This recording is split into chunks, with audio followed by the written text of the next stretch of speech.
and welcome to the Slow Crafting Podcast. My name's Nadine and I'm coming to you today from Manchester. Well, not quite Manchester, near Manchester in the northwest of England. Slow Crafting Podcast is a podcast primarily about trying to incorporate a slow living or more sustainable approach into my crafting endeavours and increasing my handmade wardrobe. Sorry for the messy background. My craft room has not seen a lot of love the last 6 months while we've been in lockdown. Well, it has. I don't think much of my house has seen a lot of love, to be frank. The children went back to school end of last week, and my bathroom is currently the cleanest it's been in the last 6 months.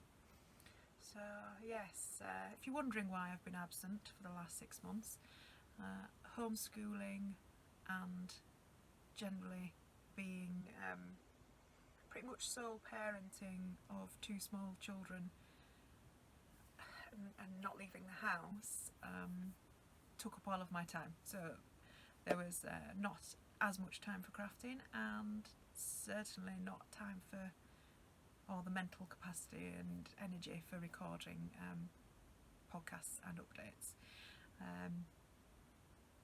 My partner is still around. He was just classed as an essential worker, so he worked throughout the pandemic. So yes, me and the 2 girls were busy homeschooling. And I have to say, homeschooling worked mostly for us. Luckily, I'd wanted to homeschool the children from when they were born, but compromise with my other half meant that we did actually end up sending them to a local school. So I was in a mindset and more or less prepared for working in a sort of homeschooling way, which I know a lot of parents weren't. Don't get me wrong, we had our tough times as well, but thankfully they were few and far between, and they're now back at school and I'm back to being able to access my craft room and do a few bits and bobs. Now I say there wasn't much time for crafting during lockdown, but I have managed to do some, and I will catch you up on what projects I've been working on over the next few weeks. So I'm hoping to record on a weekly schedule for the moment, because the voluntary work that I did before lockdown hasn't restarted again, because I ran a couple of children's toddlers groups. Now, where I am in the UK, we still have currently one of the highest infection rates for coronavirus and COVID-19 in the UK. So we still have some stricter lockdown or social distancing measures in place. So at the moment, where I am, near Manchester, we're not allowed to socialise with people outside of the home, which is interesting given that all the children have now gone back to school and a whole other list of conflicting and confusing messages. But we're not allowed to have visitors, we're not even in the house or the garden, we're not allowed to go out and meet people or to parties. And because of the infection rates and because of the restrictions that we've got on, we have decided not to reopen the mums and toddlers group until at least January next year. So this means I now have about 3 days a week, possibly more on the weeks that I ran this more learning and sensory play focus group than I did beforehand. So it means that yes, I've got more time to record podcasts and to talk about things. I'm just looking at my image on the screen and it does look, because of where my hair is, that I am naked. I promise you I have a dress on. You just can't see it beneath my hair. It's the metamorphic dress from So Liberated that I made a couple of years ago out of some old pillowcases and some fabric that had been handed down through various friends and family members until it had ended up with me and I'd made it into this. So yes, now this morning, a big pile of stuff here, I've been on a mending marathon. It's all the clothes that got damaged or stained or broken in some way during lockdown. Just basically kept just going onto a pile and going onto a pile because homeschooling the children took up all my time, so nothing got fixed during lockdown. So I'm now getting back onto it and mending it. Now, in all honesty, there was probably some stuff in there that needed fixing from before lockdown as well, but just gloss over that bit. Now,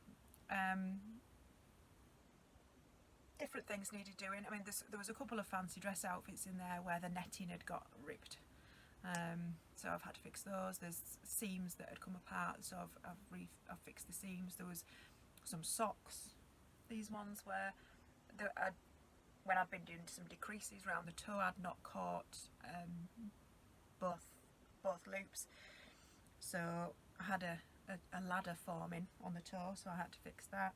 I fixed a dress that the strap on it had started to fray and wear, so I've just patched that decoratively. I don't know if you're going to be able to see it actually. This is one of my favourite dresses, made out of a pair of old curtains because you know I like doing that.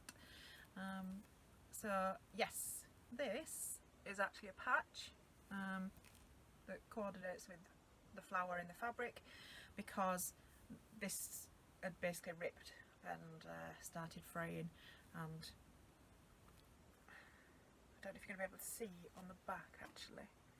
So there is where it had ripped and frayed, but from the front, I think from a distance it just looks like part of the dress, which is good. And then there was a similar spot